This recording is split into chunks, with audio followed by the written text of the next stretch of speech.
কই গো শুনছো? বউ, ও বউ, আমার মাছ ধরার জালটা দাও তো।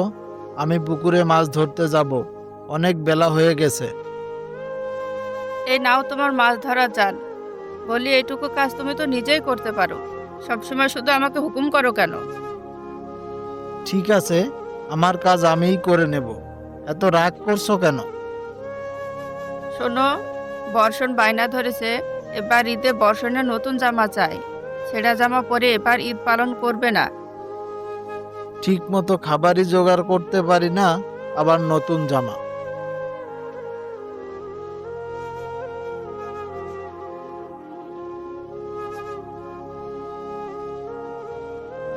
বাবা বাবা, এবার ঈদে আমার নতুন জামা চাই, নইলে আমি ঈদ পালন করব না। ঠিক আছে বাবা বর্ষণ, তোমরা চিন্তা করো না, আমি দেখছি কি করা যায়। রাজু জাল নিয়ে মাছ ধরতে চলে যায়। এরপর রাজু তার পুকুরে মাছ ধরতে লাগে। রাজুর জালে অনেকগুলো মাছ ওঠে। রাজু মাছগুলো নিয়ে বাজারে বিক্রি করতে যায়।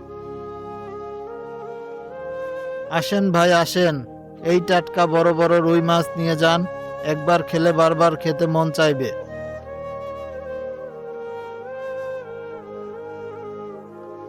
ভাই কত টাকা কেজি মাছ?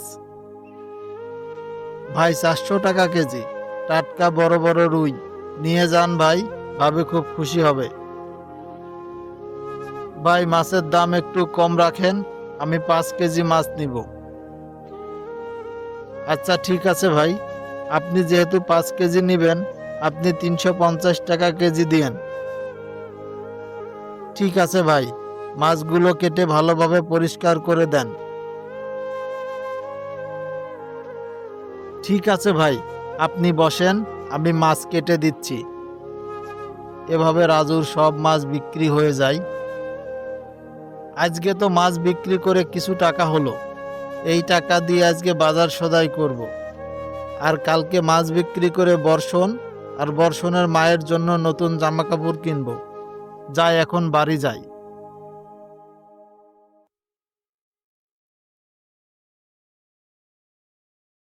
রাজুর পাশেই ইকবাল মাছ বিক্রি করত, কিন্তু ইকবালের একটি মাছও বিক্রি হয় না। তাই ইকবাল রেগে তার বউকে বলে, এবার রাজুর একটা ব্যবস্থা করতে হবে। রাজুর সব মাছ বিক্রি করে বাজার সদাই করে বাড়ি চলে গেল, আর আমার এখন পর্যন্ত একটি মাছও বিক্রি হলো না। আমাকে এমন কিছু করতে হবে যেন রাজুর ব্যবসা বন্ধ হয়ে যায়। কিন্তু আমি এখন কি করব? আমার মাথায় কিছু আসছে না। ওগো শোনো, তুমি চিন্তা করো না। আমরা এমন একটা ফোনতে আঁটবো যে রাজু ভাইয়ের ব্যবসা বন্ধ হয়ে যাবে। দেখো, তুমি যদি মাছ বিক্রি করে টাকা আয় করতে চাও, তবে আমার কথা শোনো।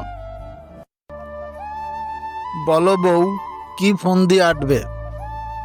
তবে শোনো, আজ রাতে গিয়ে রাজু ভাইয়ের পুকুরে বিষ দিয়ে আসবে। আর বিষের কারণে পুকুরে সব মাছ মারা যাবে, আর কেউ জানতেও পারবে না। রাজু ভাইয়ের এবার ব্যবসা বন্ধ হয়ে যাবে, আর আমাদের রমরমা ব্যবসা হবে। ঠিক আছে, তবে চলো এখন বাড়ি যাই, আর রাত হলেই রাজুর পুকুরে বিষ দিয়ে আসবো।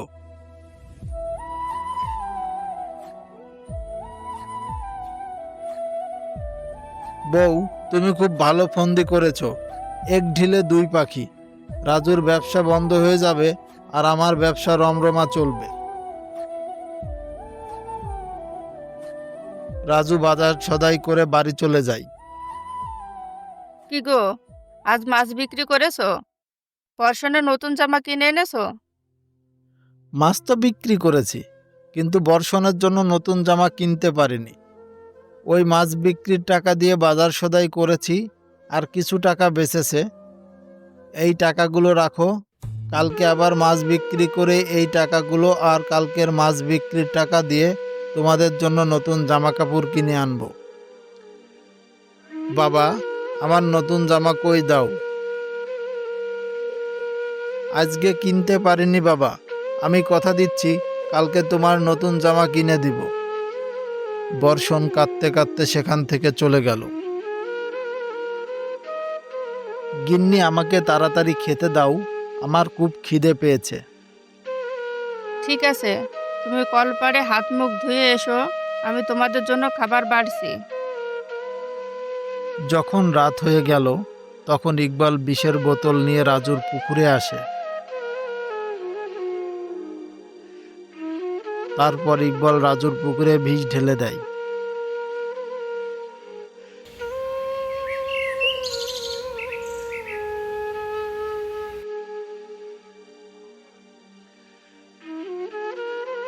পরদিন সকালবেলা রাজু মাছ ধরার জাল নিয়ে তার পুকুরে যায়, কিন্তু পুকুর পাড়ে যেতেই রাজু চমকে যায়। রাজু দেখে তার পুকুরের সব মাছ মারা গেছে। হায় হায়, আমার একই সর্বনাশ হলো, আমার এত বড় ক্ষতি কে করলো? হে আল্লাহ, আমি এখন কি করব? গ্রামের মেম্বার ভাইয়ের কাছ থেকে টাকা ধার নিয়ে আমি মাছের পোনা কিনেছিলাম, এখন আমি সেই টাকা কিভাবে শোধ করব? কেউ নিশ্চয় আমার পুকুরে বিষ দিয়েছে, আমি চেয়ারম্যানের কাছে বিচার চাই। এরপর রাজু চেয়ারম্যান বাড়িতে যায় এবং চেয়ারম্যানকে সব ঘটনা খুলে বলে। চেয়ারম্যান সাহেব, আমার পুকুরে কেউ নিশ্চয় বিষ দিয়েছে, আমার পুকুরের সব মাছ মারা গেছে। ঠিক আছে, আজ বিকেলে সালিশ ডাকা হবে, তুমি সবাইকে ডেকে নিয়ে এসো, আর তুমি যদি কাউকে সন্দেহ করো তবে তাকেও ডেকে নিয়ে আসবে। চেয়ারম্যান সাহেব, আমি তো একজন সরল সাদাসিধে মানুষ, আমি বাজারে মাছ বিক্রি করে খাই, আমার সাথে আবার কার শত্রুতা থাকবে? তবে হ্যাঁ, আমার সাথে ইকবাল নামের একজন মাছ বিক্রি করে, ওর সাথে আমার দুই একবার কথা কাটাকাটি হয়েছিল। ঠিক আছে রাজু, তুমি এখন বাড়ি যাও, আমি দেখছি কি করা যায়, আর সবাইকে সালিশে আসার জন্য বলে দিও।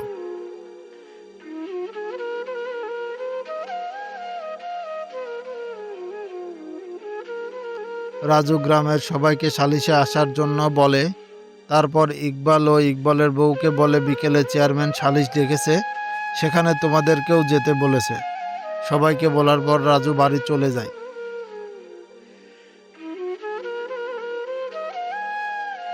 এরপর গ্রামের সালিশের চেয়ারম্যান বলতে থাকে, রাজু, এই কাজের জন্য তুমি কাকে সন্দেহ করো?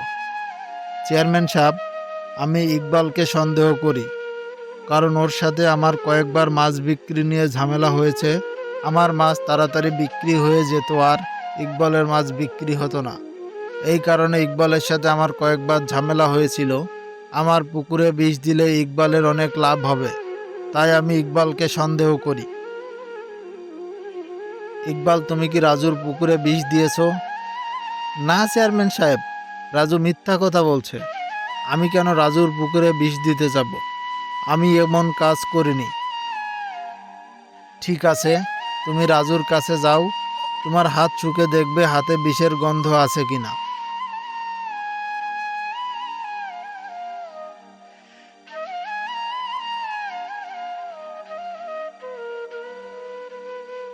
তোমার হাত থেকে বিষের গন্ধ আসছে।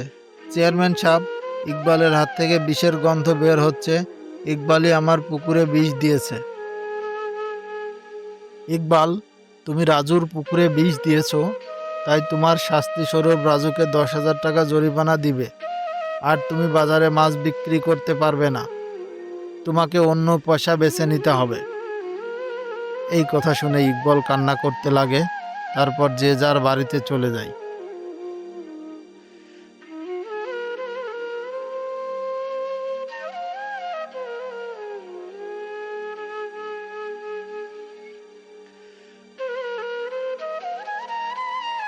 এরপর ইকবাল রাজুর বাড়িতে গিয়ে 10,000 টাকা দিয়ে আসে। টাকা দেওয়ার পর ইকবাল বাড়িতে চলে যায়। ওই রাজুর জন্য আমার ব্যবসা বন্ধ হয়েছে, 10,000 টাকা জরিমানা দিতে হয়েছে, আমি এর প্রতিশোধ নিয়েই ছাড়ব। শোনো, আমি তোমাকে একটা পরামর্শ দিচ্ছি। আজকে যখন সবাই ঘুমিয়ে পড়বে, তখন তুমি রাজুর বাড়িতে যাবে, আমাদের সব টাকাগুলো চুরি করে আনবে, আর ওদের গরুটাও চুরি করে আনবে। আর হ্যাঁ, আসার সময় ওদের বাড়িতে আগুন লাগিয়ে দিবে, ঠিক আছে? তবে ওদের উচিত শিক্ষা হবে। ঠিক আছে বউ, তাই হবে। তারপর যখন সবাই ঘুমিয়ে পড়ে, ইকবাল চুপি চুপি রাজুর বাড়িতে যায়, আলমারির মধ্য থেকে সব টাকা চুরি করে আর যাওয়ার সময় গরুটাকে নিয়ে যায়। যাওয়ার আগে ইকবাল রাজুর বাড়িতে আগুন লাগিয়ে দেয়। রাজুর বউ চিৎকার করে বলতে থাকে, আগুন আগুন! ওগো শুনছো, বাড়িতে আগুন লেগেছে, তাড়াতাড়ি ওঠো, বর্ষণকে নিয়ে চলো বাইরে যাই। রাজু তাড়াতাড়ি ঘুম থেকে উঠে বউ বাচ্চা নিয়ে বাইরে চলে আসে। এ কি হলো আমাদের? এত বড় সর্বনাশ কে করলো? বাড়িতে কে আগুন দিল? এবার আমরা কোথায় থাকবো, কোথায় যাব, কি খাবো? বাচ্চাটাকে নিয়ে কি না খেয়ে মরতে হবে? আল্লাহ, তুমি আমাদের সাহায্য করো। কার এত খারাপ নজর লাগলো আমার পরিবারের উপর? এই বলে রাজুর বউ জোরে জোরে কাঁদতে লাগলো। তখন রাজু বলল, জানি না আমাদের বাড়িতে কে আগুন লাগিয়ে দিল, আমাদের টাকা পয়সা ঘর বাড়ি সব পুড়িয়ে দিল, আর আমাদের গরুটাকেও চুরি করে নিয়ে গেছে। বউ, তুমি চিন্তা করো না, সকাল হলে আমি দেখছি কি করা যায়। পরের দিন সকালে বর্ষণের খুব খিদে পায়। মা, মা, আমার খুব খিদে পেয়েছে, আমাকে কিছু খেতে দাও। কি গো, এবার কি হবে? আমাদের কাছে তো কোনো খাবার নেই, বর্ষণকে কি খেতে দেব? আর আমারও তো খুব খিদে পেয়েছে। তুমি চিন্তা করো না, আমি দেখছি কি করা যায়, তুমি ততক্ষণ বর্ষণের খেয়াল রাখো। তারপর রাজু খাবার খুঁজতে একটি জঙ্গলের মধ্যে গেল। রাজু জঙ্গলের মধ্যে একটি আম গাছ দেখতে পায়, সেখানে অনেক পাকা পাকা আম ধরে আছে। রাজু সেই আম গাছ থেকে কিছু আম পেড়ে একটা ব্যাগের মধ্যে নিয়ে নেয়। রাজু জঙ্গলের রাস্তা দিয়ে হাঁটতে হাঁটতে একটি বুড়িমার সাথে দেখা হয়। পানি, পানি! আমার খুব জোর পানি পিপাসা পেয়েছে, কেউ আমাকে একটু পানি দাও, আমি খাবো। পানি পিপাসায় আমার গলা শুকিয়ে কাঠ হয়ে গেছে। বুড়িমার এমন কষ্ট দেখে রাজুর মনে খুব দয়া হলো। রাজু আমের ব্যাগটা এক জায়গায় রেখে বুড়িমার জন্য পানি খুঁজতে গেল। রাজু সামনের দিকে গিয়ে দেখতে পায় একটা নদী। সেই নদী থেকে পানি এনে বুড়িমাকে খেতে দেয়।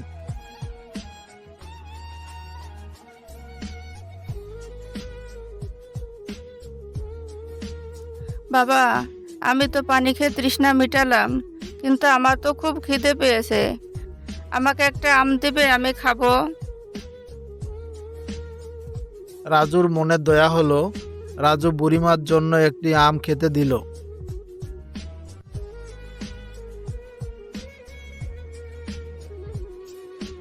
বুড়িমা আম খেতে খেতে পরি হয়ে যায়। বলো রাজু, তোমার কি চাই? আমি একজন পরী, তুমি যা চাইবে তাই পাবে।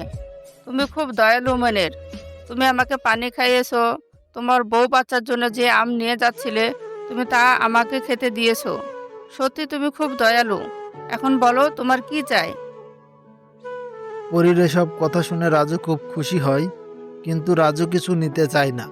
তাই রাজু চলে যাচ্ছিল, কিন্তু পরী বলল, শোনো রাজু, তুমি মাছ বিক্রি করো, আর আজ থেকে তোমার কাছে সেই জাদুর শক্তি থাকবে যেটা মাছ দিয়ে তুমি মন থেকে যা চাইবে তাই পাবে।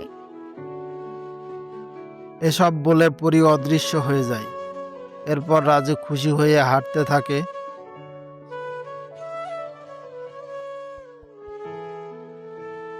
তারপর রাজু জাল নিয়ে তার পুকুরে একটি মাছ ধরলো এবং মাছটা নিয়ে রাজু তার বউ বাচ্চার কাছে যায়। এই দেখো বউ, আমার কাছে একটা কত বড় মাছ। তুমি কি পাগল হয়ে গেছো নাকি? খিদের জ্বালায় বর্ষণ ছটফট করছে, আর তুমি মাছ ধরে এনেছো। আমি এই মাছ এখন কিভাবে রান্না করব? চুলা, হাঁড়ি, কড়াই, বাজার সদাই তো কিছুই নেই। তুমি খাবার না এনে মাছ কেন ধরেছো? আমি এখন বর্ষণকে কি খেতে দেব? তারপর রাজু তার বউকে সব ঘটনা খুলে বলে। তুমি সত্যি বলছো? তুমি যা বলবে এই মাছ তোমাকে তাই দিবে। তবে তুমি কিছু খাবারের ব্যবস্থা করে দাও, বর্ষণকে খেতে দিব। তারপর রাজু মনে মনে খাবারের কথা ভাবতে থাকে, আর অমনি রাজুর সামনে সব ধরনের খাবার আসতে থাকে। আরে, এ তো সত্যি জাদুর মাছ। চলো সবাই একসাথে খেতে বসি, তোমারও তো খুব খিদে পেয়েছে। বউ, খাবারের ব্যবস্থা করে দিলাম, থাকার ব্যবস্থাও তো করতে হবে না?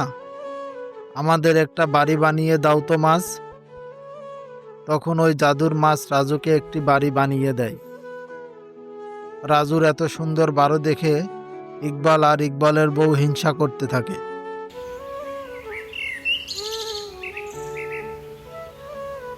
এভাবে বেশ কিছুদিন কেটে যায়। তারপর হঠাৎ করে বন্যা শুরু হয়। তাতে সবার ঘরবাড়ি বন্যার পানিতে ডুবে যায়। একমাত্র রাজুর জাদুর বাড়ি পানিতে ভাসতে থাকে। গ্রামের সবাই রাজুর বাড়িতে আশ্রয় নেয়, আর রাজুও সবাইকে থাকার জন্য জায়গা দেয়। রাজু জাদুর শক্তি বলে পুকুরে মাছ ধরে আর সবাইকে খাবার জন্য বলে। আমাকে ক্ষমা করে দাও রাজু ভাই, আমার পরিবারকে তুমি এই বন্যার হাত থেকে বাঁচিয়েছো, খাবার খাইয়েছো।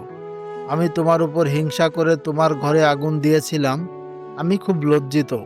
আমাকে ক্ষমা করে দাও রাজু ভাই। তুমি আমার কাছে ক্ষমা চেয়েছো, এটাই অনেক কিছু। তুমি অনেক বড় মনের মানুষ, তুমিও খুব দয়ালু। তুমি আমাকে ক্ষমা করে দিয়েছো, আমি আর কোনোদিন তোমার ক্ষতি করব না। আমি এখন থেকে পরিশ্রম আর সম্মানের সাথে কাজ করব, কোনো মানুষের ক্ষতি করব না। এরপর থেকে রাজু জাদুর মাছের শক্তির সাহায্যে গ্রামের সবাইকে সাহায্য করতে লাগলো।